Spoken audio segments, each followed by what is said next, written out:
Hey everyone. Today, we're diving into a true story that'll leave you speechless. Names and details have been changed to protect their privacy. Imagine this. You're living your dream life, loving husband, beautiful kids, cozy home, until your mother-in-law's jealousy tears it apart. What would you do if the person meant to be family hired thugs to attack you? This is my story. And it's a wild ride of betrayal, secrets, and survival. Stick around to uncover the truth. I thought I had it all. Married to Jake for 8 years. We built a life most would envy. Our 2 kids, Emma and Noah, filled our home with laughter. We had a charming house in the suburbs, complete with a wide picket fence. Jake's a software engineer, and I run a small bakery downtown. Life felt like a warm hug until I realized my mother-in-law, Linda, was plotting against me. At first, it was subtle. A backhanded compliment here, a snide remark there.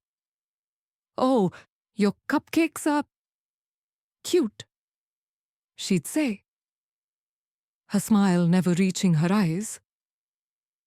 I brushed it off. Families supposed to have quirks, right? But Linda's behavior grew darker.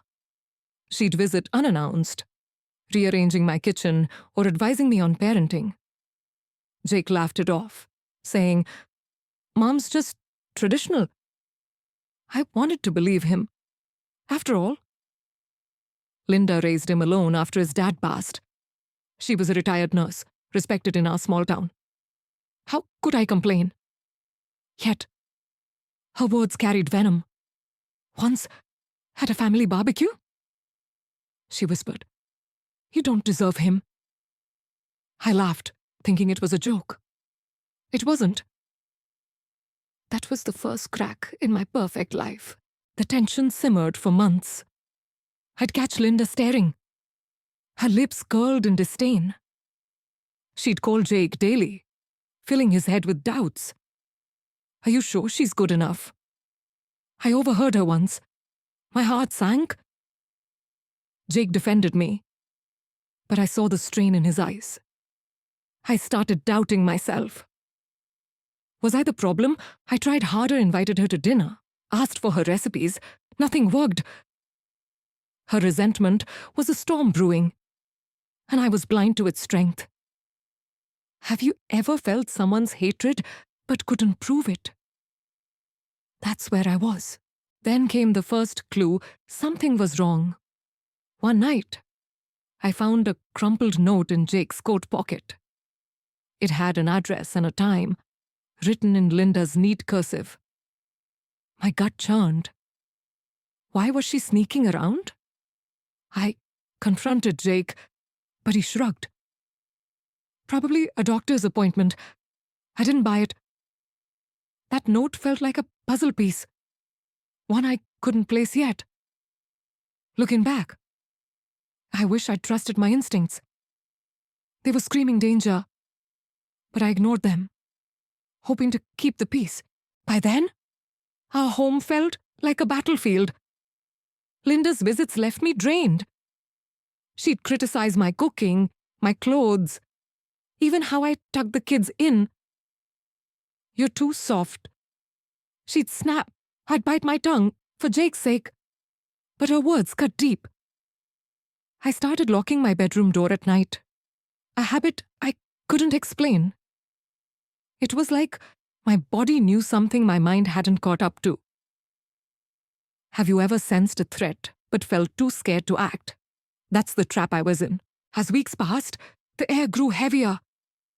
Linda's comments turned into veiled threats. "Be careful, dear," she said once, her voice icy. "Accidents happen." I laughed it off, but my hands shook. I told myself I was paranoid. She was just a bitter old woman, right wrong. What I didn't know was that Linda had crossed a line no mother should. She wasn't just jealous, she was dangerous. And I was about to walk right into a trap. The air in our home grew thicker, like a fog you could cut with a knife. Linda's visits became more frequent, each one a test of my patience. I'd smile through gritted teeth as she critiqued my life. But inside, I was unraveling. Have you ever felt someone chipping away at your sanity? Piece by piece, that was Linda's game. And she played it masterfully. She'd breeze in, all fake warmth, hugging Jake and the kids while tossing me sidelong glances that felt like daggers. I wanted to scream, but I held it together. For my family, for peace. But peace was slipping away. It started with small things. She'd rearrange my spice rack, claiming it was more efficient. Once, she accidentally broke my favorite mug, the one Jake got me on our honeymoon. "Oops," she said, her eyes gleaming. I'd clean up the shards, swallowing my anger. Jake didn't see it. To him, she was just Mom. Quirky but harmless. I tried talking to him. "She's crossing lines," I said one night, my voice low so the kids wouldn't hear. He sighed, rubbing his temples. "She's lonely. Sarah, give her a break." I wanted to shake him. Lonely. This wasn't loneliness. It was war. Her comments grew bolder. At Emma's birthday party, she pulled me aside. "You're not raising her right," she hissed, nodding at Emma, who was giggling with friends. "She needs discipline, not your coddling." My jaw dropped. I mumbled something polite and walked away, my heart pounding. Later, I found her whispering to Jake, her hand on his arm, her words too soft to catch. He looked troubled, but waved me off when I asked. "Just Mom being Mom," he said. But I saw the doubt in his eyes, and it terrified me. Was she turning him against me? The kids felt it too. Noah, only 6, started clinging to me when Linda was around. "Why's Grandma mad?" he'd ask. I'd hug him, forcing a smile. "She's just tired, sweetie." But I wasn't sure anymore. Linda's resentment was a living thing, coiling around our family. She'd snap at me in front of them, once scolding me for letting Emma wear mismatched socks. "You're embarrassing Jake," she said. I laughed it off, but my hands shook as I poured juice for the kids. Have you ever had to fake calm while your world's crumbling? Then came the night that changed everything. Jake was working late, and Linda stopped by to check on the kids. I was exhausted, juggling bedtime and a bakery order. She sat at the kitchen table, watching me with that cold stare. "You're spread thin," she said, almost smug. "Maybe you're not cut out for this." I snapped. "Linda, enough. I'm doing my best." Her smile was chilling. "Your best isn't good enough." She left without another word, but her parting look sent shivers down my spine. It wasn't just dislike, it was hatred. After she left, I found a receipt on the counter, not mine. It was for a hardware store, dated that day, with items like duct tape and rope. My stomach twisted. Why would Linda need those? I stuffed it in a drawer, telling myself it was nothing. But sleep didn't come that night. I lay awake, replaying her words, her looks, that receipt. What was she planning? I wanted to confront her, but fear held me back. What if I was wrong? What if I tore our family apart over nothing? But deep down, I knew. This wasn't just a Cold War anymore. It was something far worse. The receipt haunted me. Duct tape, rope. I tried to rationalize it. Maybe Linda was fixing something at home. But my gut screamed otherwise. Her hatred wasn't just words anymore. It felt like a loaded gun, aimed at me. I started watching her closely. Every visit, a chance to catch her slipping. Have you ever felt danger so close you could taste it? That's where I was, tiptoeing through my own life, waiting for the trap to spring. One evening, Linda came over for dinner. Jake was home, thank God. But the air crackled with tension. She was all smiles, complimenting the roast I'd slaved over. Too sweet, too perfect. I played along, but my eyes never left her. After dessert, she offered to help with dishes, alone in the kitchen. She leaned close, her voice low. You're trying so hard. Sarah, it's almost sad. My skin crawled. Was she taunting me? I mumbled something and fled to check on the kids. My heart racing. Her words weren't just cruel. They felt like a warning. Later that night, I couldn't sleep. Jake was out cold. But I crept downstairs, driven by a nagging urge. That's when I heard a faint murmur from the backyard. I froze, peering through the blinds. Linda's car was still in the driveway. Why hadn't she left? I slipped on shoes and tiptoed outside. Staying in the shadows, she was on her phone, pacing near the garage. Make it quick, she whispered. No mistakes. My blood turned to ice. Who was she talking to? I strained to hear more, but she hung up and drove off. I stood there, shaking, the night air biting my skin. The next day, I was a wreck. I burned a batch of cupcakes at the bakery, my mind replaying her words. No mistakes. What was she planning? I wanted to tell Jake, but he'd think I was paranoid. Instead, I started digging. I checked the receipt again, noting the store's address. It was in a rough part of town, not somewhere Linda would shop, on a whim. I drove there after work. The clerk barely looked up. Yeah, some lady bought that stuff. He said, paid cash. I pressed for details, but he shrugged. Dead end. Or was it back home? I found another clue. Jake had left his phone on the counter, and a text from Linda popped up. Meet me tomorrow, 8 p.m., usual spot. Usual spot. Since when did they have secret meetings? My stomach churned. I didn't tell Jake I'd seen it. Instead, I followed him the next night. He drove to a diner on the edge of town. Linda was there, talking to a man I didn't recognize. Rough-looking, with a scar on his cheek. They spoke in hushed tones, and Linda slid him an envelope. My hands shook as I snapped a blurry photo from my car. Was this the plot? Was that man part of it? I drove home, my mind spinning. The pieces were falling into place, but I didn't want to believe it. Linda wasn't just cruel, she was dangerous.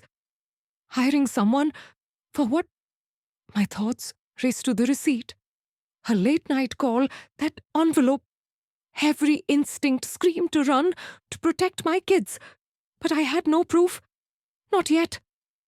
Have you ever known the truth, but felt powerless to act? That's the cage I was in, and Linda held the key. I had to keep watching, waiting for her to make a move. Little did I know, it was coming sooner than I thought. Fear became my shadow. Every creak in the house, every stranger on the street, made my heart race. I kept that blurry photo of Linda and the scarred man on my phone, zooming in until my eyes burned, trying to make sense of it. I didn't tell Jake. How could I? Hey, your mom's plotting something? Evil wasn't a conversation starter. Instead, I stayed vigilant, clutching my suspicions like a lifeline. Have you ever waited for a storm you couldn't see? That was my life. And the clouds were about to break. It happened on a Tuesday night. I was leaving the bakery late, arms full of leftover pastries for the kids. The alley behind the shop was dark, the streetlight flickering.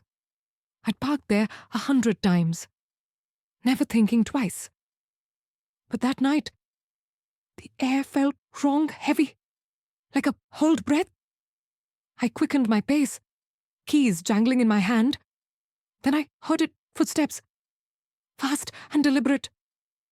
Before I could turn, a rough hand grabbed my arm, yanking me back. My scream caught in my throat as the second man stepped from the shadows, his face hidden under a hood. "Stay quiet." The first growled, his grip bruising. I dropped the pastries, my keys clattering to the ground. Panic surged, but I fought it, my mind racing. "What do you want?" I gasped, twisting against his hold. The hooded man laughed, low and cruel. "Just a message," he said, pulling a knife from his pocket. The blade glinted, and my legs nearly gave out. A message. From who but deep down? I knew. Linda's cold eyes flashed in my mind.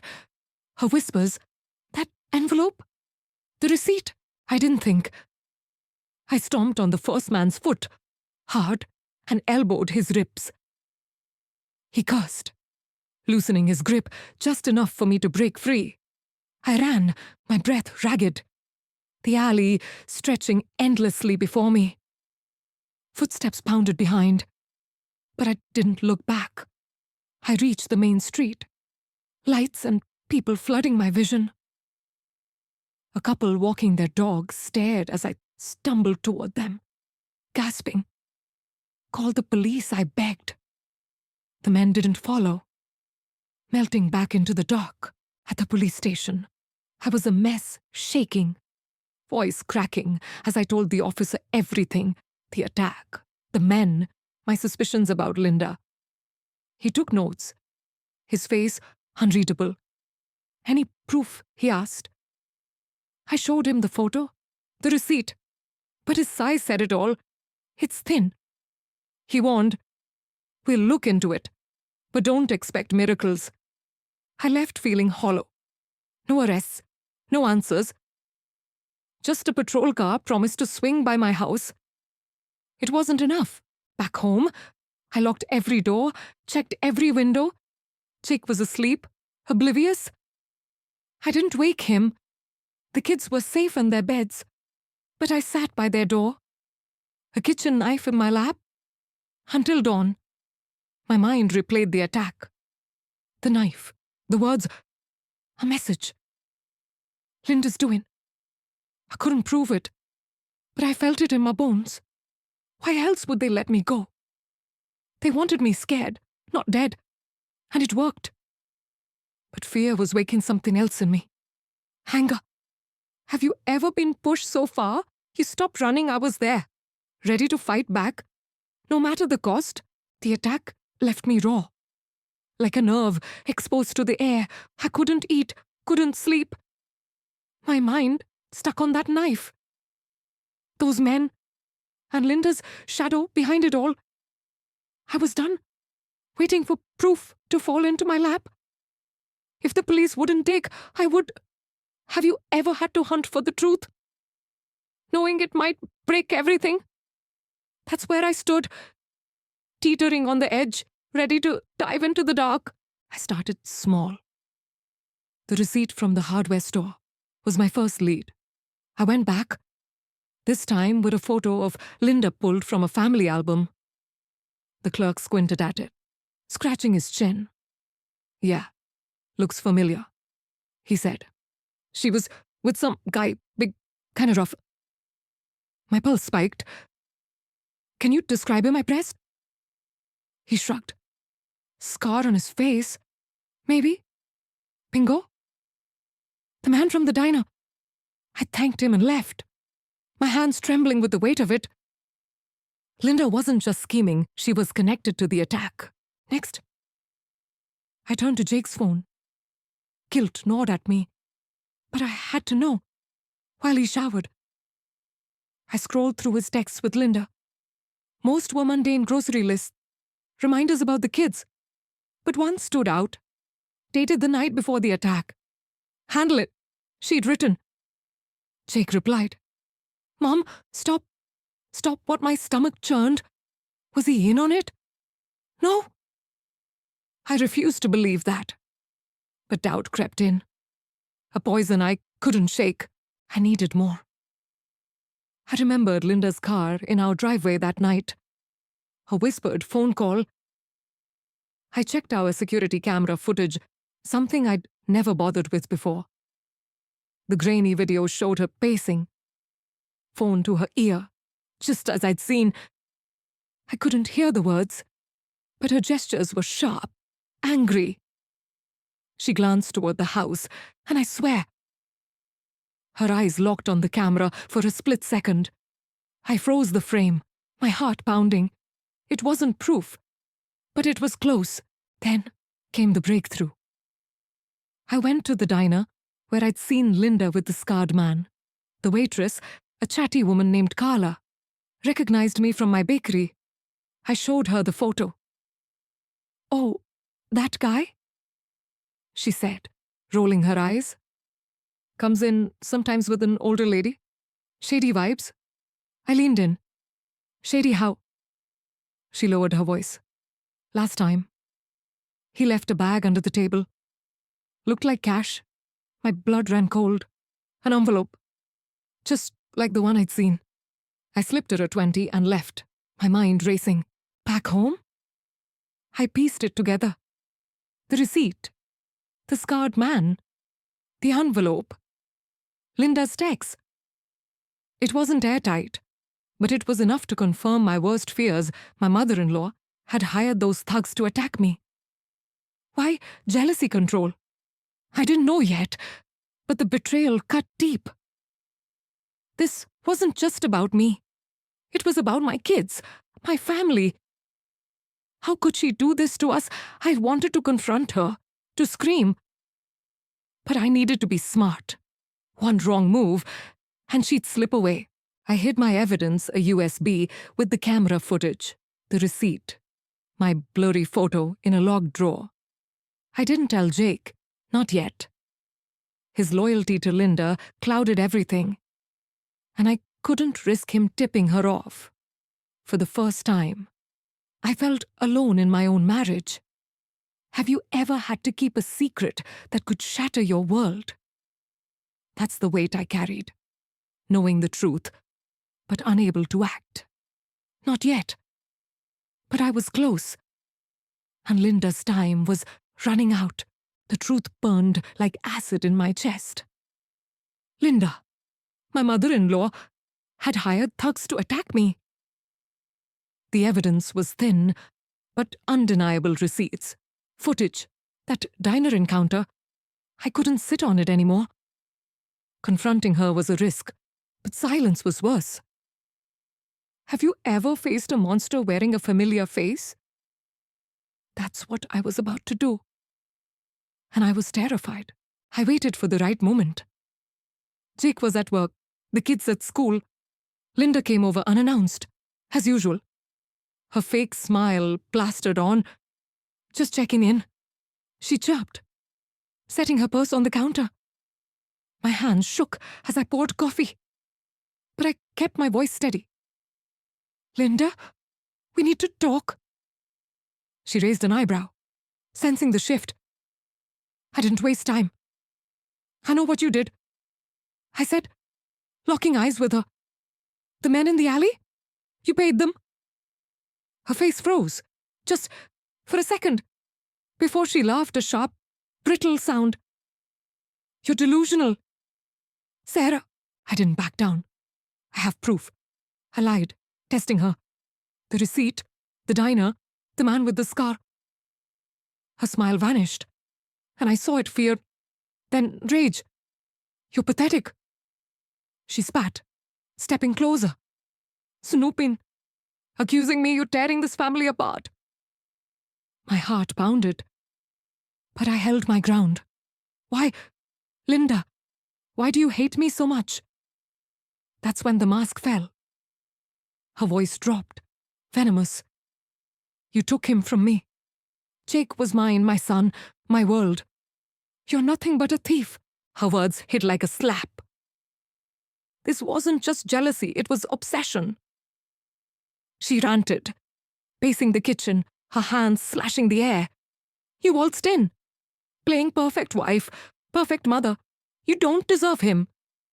I had to show him you're weak. I stared, stunned. Show him. By having me attacked, you could have killed me. I whispered. She shrugged, her eyes cold. A warning, not a death sentence. You should have left. My blood boiled. This wasn't a mother protecting her son. It was a woman unhinged, willing to destroy her own family. I pressed harder. What about Jake? The kids. You'd hurt them to get to me. Her face twisted. They'll be better off without you. That was it, the line I couldn't unhear. I grabbed my phone, pretending to dial the police, confess, or I'm calling. She lunged for it, but I stepped back. Don't test me. Linda. For a moment, we stood frozen, her breathing ragged, mine shallow. Then, she deflated, sinking into a chair. Fine, she muttered. I hired them, but you pushed me to it. Her half-confession wasn't enough. I needed more. But my mind raced with what came next.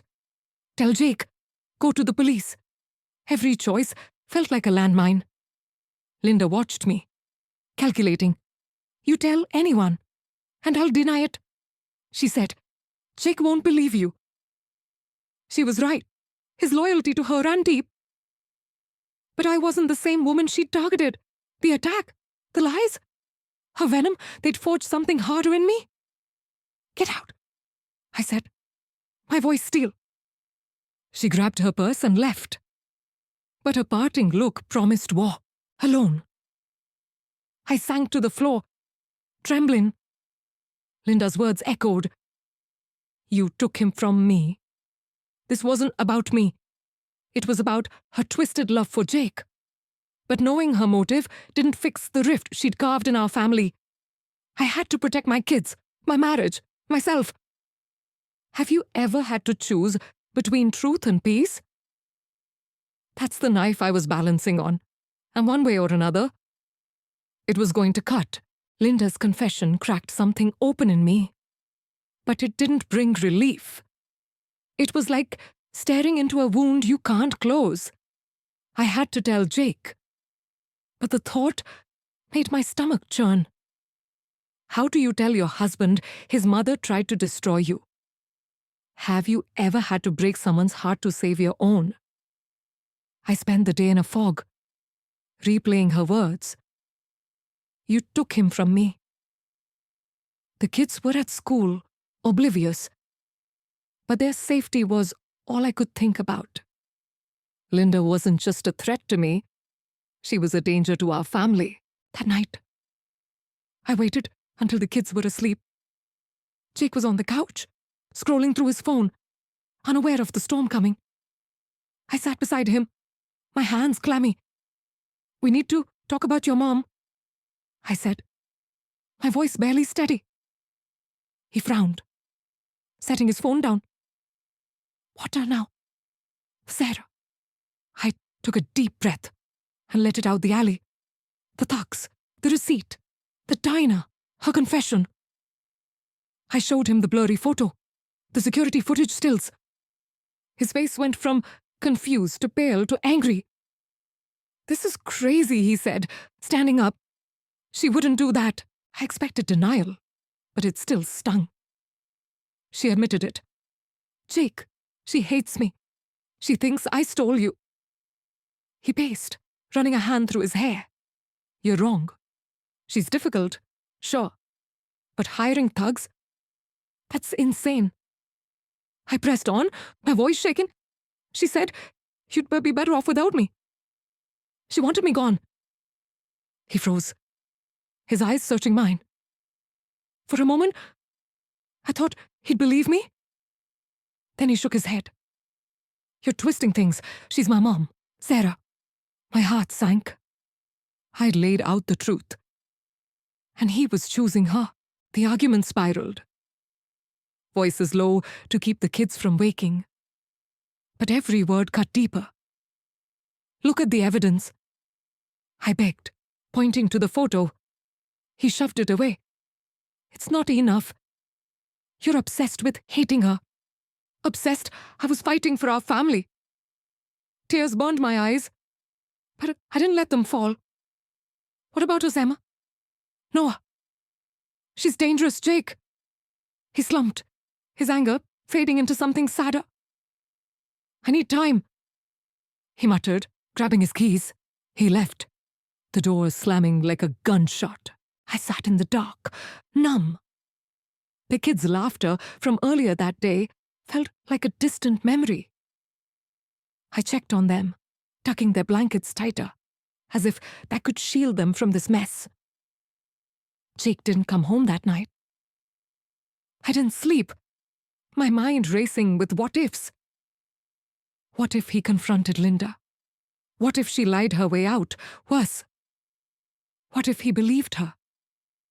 Her marriage, her family, was fracturing, and I couldn't stop it. By morning, I made a choice. I couldn't wait for Jake to see the truth.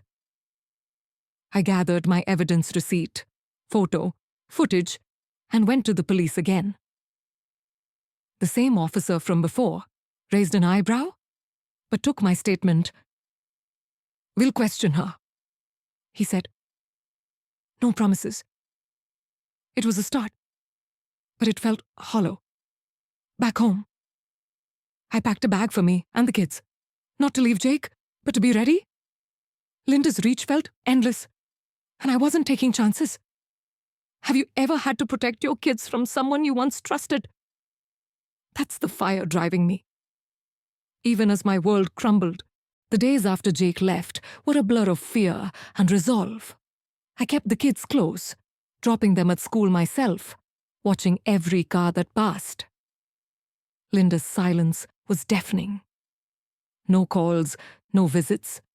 It wasn't peace. It was the calm before a storm. I clung to one truth: I had to protect my family, even if it meant tearing it apart. Have you ever had to fight for justice when no one else would? That's where I was. Standing alone, but refusing to break. The police called a week later. They'd questioned Linda. She denied everything, spinning a tale of a misunderstanding. The scarred man from the diner gone. No trace. The receipt. The footage circumstantial. They said. My heart sank. But I wasn't surprised. Linda was clever, covering her tracks like a predator. Still, the officer's tone softened. We're keeping an eye on her, he promised. It wasn't enough, but it was a lifeline. I thanked him, my voice steady, and hung up. Justice felt distant. But I wasn't done. I turned to Jake next. He'd been staying at a friend's, texting only about the kids. I asked him to meet me at the park, neutral ground. He looked exhausted, eyes hollow. I talked to Mom, he said, before I could speak. She says you're lying. My chest tightened, but I didn't flinch. You saw the evidence. Jake, you heard her words in my voice. Who do you believe he looked away? Jaw tight? I don't know. Sarah. That hurt worse than any knife in the alley. But I pushed on. She wanted me gone. She'll hurt us again if we let her. Something shifted in his eyes. Doubt. Maybe truth. He nodded. Just once. I'll talk to her. Jake confronted Linda that night.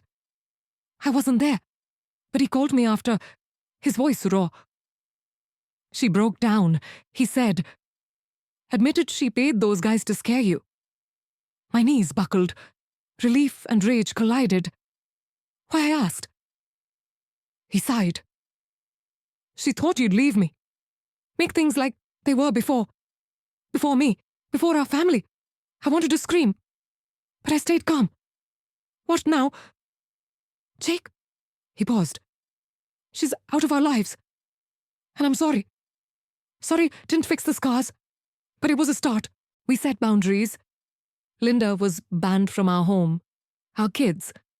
Jake agreed to therapy for us. For him. The police couldn't charge her without more evidence. But the threat of exposure kept her quiet. I moved forward. Not forgiven, but focused. Emma and Noah deserved a safe home. And I'd fight for it. Have you ever rebuilt from ashes? That's my path now. One step at a time. The story isn't just mine. It's a warning family can betray you. But you can rise above. If you're facing a Linda, don't wait. Act. Protect. Survive. Share your story below. Let's call out the betrayals and build stronger together. Like, comment. Subscribe for more truths. My story began with a seemingly perfect life, shattered by my mother-in-law, Linda's jealousy. As the narrator, I uncovered her sinister plot to hire thugs to attack me, driven by her obsession with controlling her son, Jake. The tension escalated through subtle threats, a terrifying alley ambush, and my desperate search for proof receipts, footage, diner encounters. Confronting Linda exposed her twisted motives, but Jake's initial denial fractured our marriage. The police offered little help, their investigation stalled by Linda's lies. In the end, Jake's confrontation forced her partial confession, leading to her exile from our lives. We set boundaries, pursued therapy, and rebuilt, though justice remained elusive. This tale of betrayal and resilience highlights the power of confronting family toxicity. It's a call to act against injustice, protect what matters, and rise stronger. Share your experiences.